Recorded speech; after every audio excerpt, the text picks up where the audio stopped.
Salut à tous et bienvenue dans cette vidéo, et aujourd'hui on va s'intéresser à ce smartphone de chez Arcos. Arcos qui est une boîte française. Alors attention, c'est pas une boîte française qui fabrique des téléphones en France. Globalement c'est du rebadgé d'autres marques chinoises. Il me semble pas qu'il y ait de conception 100% Arcos chez eux, ce qui est plutôt dommage hein, parce qu'à l'époque je sais qu'ils concevaient entièrement les baladeurs qu'ils fabriquaient. Mais bon, là n'est pas la question. Donc on va s'intéresser à ce modèle là, donc c'est un 50 Diamond. Et le problème qu'il a, vous allez voir, c'est que la vitre tactile, enfin la vitre qu'il y a devant, est brisée. Et un petit peu comme sur les LG G2, G3 dont Fabien avait parlé, hein, Fabien de la chaîne électronique Art, il en avait parlé il y a un paquet de temps maintenant. Et bien en fait quand la vitre est brisée, et bien l'écran tactile ne fonctionne plus du tout. Donc du coup le téléphone est totalement inutilisable. Et c'est assez bête quand même, ce genre de truc. Alors surtout que j'ai réussi quand même à commander donc la pièce détachée pour pouvoir le réparer, mais c'est extrêmement compliqué d'avoir cette pièce. J'ai réussi à l'avoir sur AliExpress, j'ai contacté un vendeur en Chine, il m'a dit elle est out of stock pour le moment, donc on l'a pas en stock. Et il se trouve que deux ou 3 semaines après ils m'ont recontacté, ils m'ont dit ça y est, la pièce est en stock, attention, on a des quantités assez limitées, donc si vous voulez commander, commandez maintenant. Donc je l'ai commandé de suite, je l'ai quand même payé 45 €, ce qui est super cher pour un téléphone comme ça. Faut savoir que la vitre du Nexus 5 avec le cadre en plastique est légèrement moins cher sur eBay quand même, ou même sur AliExpress. Donc c'est quand même vachement cher pour ce que c'est, surtout que là c'est vraiment juste l'écran et le tactile, hein. Il n'y a rien de plus. Vous voyez, donc là c'est la vitre avec l'écran derrière. Voilà, c'est la pièce toute seule. Donc on va commencer par retirer la coque arrière, donc ça se retire facilement, il y a une petite encoche sur le côté. Voilà, ça sort. Donc derrière on a donc le fond du téléphone avec une batterie non amovible, ce qui commence à être un petit peu habituel sur les téléphones qu'on a maintenant, hein. Alors là, le petit post-it c'est juste pour cacher les IMEI, parce que comme le téléphone ne m'appartient pas, j'ai pas envie que quelqu'un fasse joujou avec ces petits trucs là, même si je sais que ça craint assez peu, mais bon, je préfère pas prendre de risques. Donc il y a 1, 2, 3, 4, 5, 6 vis en tout à retirer, donc je vais le faire de suite.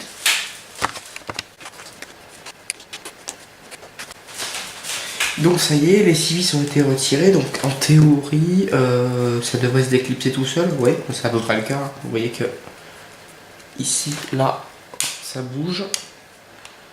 Ah ouais, ça se déclipse, hein. C'est du plastique clipsé assez simplement. Donc faut se rappeler quand même que ces trucs là c'est fait pour être pas trop cher à assembler, donc du coup s'ils peuvent clipser plutôt que de faire des fixations un peu plus résistantes, ils clipseront. Alors je pense qu'il faut donner des petits coups de tournevis plat ou une petite lame plate en haut là pour faire sauter les deux fixations.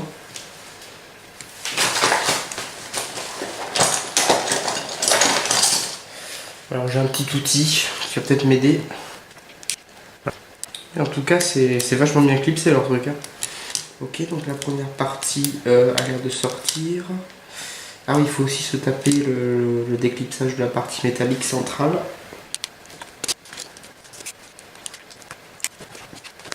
Nous sommes donc maintenant au cœur du téléphone. Donc on a peut-être un petit indice sur soit le fabricant de la batterie, soit le fabricant carrément du téléphone. Donc Beijing Bennywave Technology Company Limited. Bon. Un date code, donc 2015-05-23, donc ce téléphone est quand même vachement récent. Et d'ailleurs ça m'a choqué en fait de savoir que sur un téléphone aussi récent, on a déjà des problèmes d'obsolescence de pièces qui deviennent difficiles à trouver. Surtout que ce modèle-là est vendu, je veux dire, à l'Arcos 50 Diamond, il n'est pas vendu qu'en France, il est vendu tout dans l'Europe entière, et puis il s'en est vendu un bon paquet. Enfin, c'était un très bon téléphone. C'est un téléphone qui avait quand même, il me semble, un Qualcomm Snapdragon 800, quelque chose comme ça. Enfin, avec une fiche technique qui était quand même vachement bien pour le prix, quoi.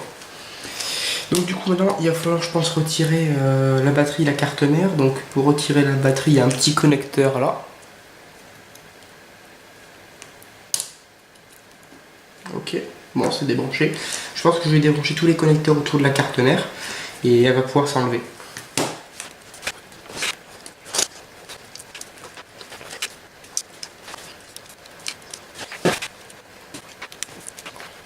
Donc Donc ça y est, j'ai débranché donc toutes les nappes que je voyais sur la carte mère. J'ai retiré la petite vis qu'il y avait ici. Mais je pense qu'il va falloir que je retire la batterie pour pouvoir tout libérer, parce qu'il doit y avoir une nappe qui court d'ici à là, qui relie la partie USB plus antenne, plus vibreur. Après ça fait quoi aussi? Ça fait aussi le haut-parleur et le micro, la carte mère. Donc du coup je pense qu'il va falloir que je me retire la batterie. Voilà, la batterie est désormais retirée, donc c'est une 2700 mAh, 10,26 Wh. Donc je pense qu'on peut quand même, je pense quand même que les indications marquées sur cette batterie sont vraies. Elle a la taille et le poids d'à peu près ce qui a marqué sur l'étiquette, donc je pense que c'est bon. Et j'avais bien raison, il y a bien un câble, enfin une nappe flexible, qu'on peut apercevoir ici en noir, qui court du bas en haut. Alors ici le châssis, j'allais dire que c'est du plastique colorisé métal, mais non, c'est vraiment un châssis métal, donc ils ont fait quand même un petit effort. C'est assez sympa. Donc maintenant je pense que je peux quand même retirer ma carte mère. Oui, elle était légèrement collée. Voilà, et hop, on a l'antenne sur le côté qui passe et le fameux câble dont je parlais tout à l'heure. Donc je débranche le câble, je vais débrancher l'antenne. Voilà, donc là tout ça c'est libre. Je mets la carte mère sur le côté. Et maintenant je pense qu'on va pouvoir s'attaquer à retirer l'écran. Donc cet écran possède deux nappes, celle-là qui est la nappe de l'écran en lui-même, et celle-ci qui est la nappe de l'écran tactile, enfin de la zone de la dalle tactile en fait. Donc on va retirer juste les petits adhésifs qu'ils mettent. Voilà. Alors ensuite on va passer dessous. Et alors, ensuite il y a un grand adhésif ici qui tient la nappe donc de l'écran. Donc du coup on va pouvoir le retirer. Voilà, pour le moment je le laisse comme ça parce que je recollerai l'adhésif quand j'aurai reposé la nouvelle nappe. Enfin avec le nouvel écran, forcément ils viennent ensemble. Je peux décoller ma nappe comme ceci. Donc là c'est parfait, j'ai tout qui est décollé. Donc du coup je vais pouvoir m'attaquer à retirer l'écran lui-même du châssis quoi. Donc pour pouvoir retirer l'écran, je vais glisser mon petit outil dans la rainure. Je vais soulever. Donc en premier lieu, je vais quand même enlever la protection d'écran en plastique qui me gêne un petit peu. Voilà, et je vais juste glisser. Alors vous voyez, il y a un petit interstice entre les deux, ici là. Et je vais pouvoir glisser l'outil et essayer de décoller sur les bords. Bon, vu comment ça a l'air de se sortir, je pense que je vais sortir la station à air chaud pour ramollir la colle parce que je vais pas y arriver sans. Si vous vous posez la question sur quelle station air chaud j'utilise, j'utilise tout simplement celle-là, donc la WER 858D, donc qui est une station qu'on peut trouver sur eBay pour une soixantaine d'euros. Elle est pas trop mal, elle m'a déjà permis de faire un iPad, donc du coup c'est plutôt bien.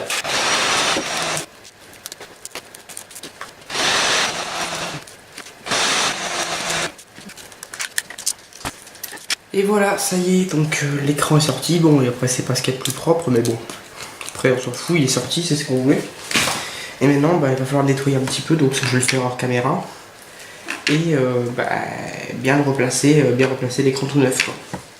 Maintenant que la coque a été entièrement nettoyée de l'ancienne colle qu'il y avait pour coller l'écran, et vu que le nouvel écran n'a pas ce qu'il faut en fait pour être collé, je vais prendre mon rouleau de double face et puis je vais mettre mes bouts de double face là où il faut pour que l'écran soit collé à peu près.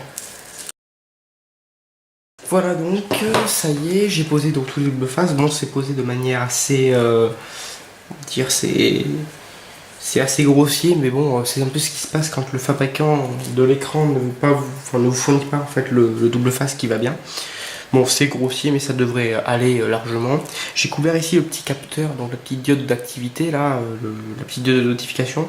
Mais comme en fait le ruban double face que j'utilise est transparent, elle se verra à travers, donc c'est nickel. J'ai découpé ici une petite entaille pour pouvoir faire passer le fil, donc la nappe, cette nappe là qu'on a au dessus. Donc maintenant il me reste qu'à prendre la petite grille de haut-parleur qu'il ne faut pas paumer,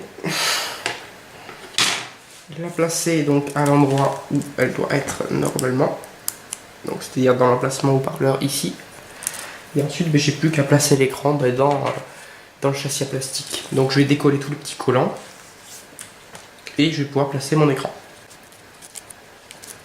Donc maintenant je m'apprête à placer l'écran, donc du coup il faut que cette nappe là passe ici et la nappe du haut passe en haut. Donc je vais commencer par la grande nappe d'en bas. Donc je la fais placer sur un angle, comme ça, hop, je la fais tourner et ensuite vous voyez que ça va se mettre convenablement. Et après pour l'autre nappe c'est pareil, je la mets un petit peu sur le côté. Hop. Je la fais passer à l'intérieur.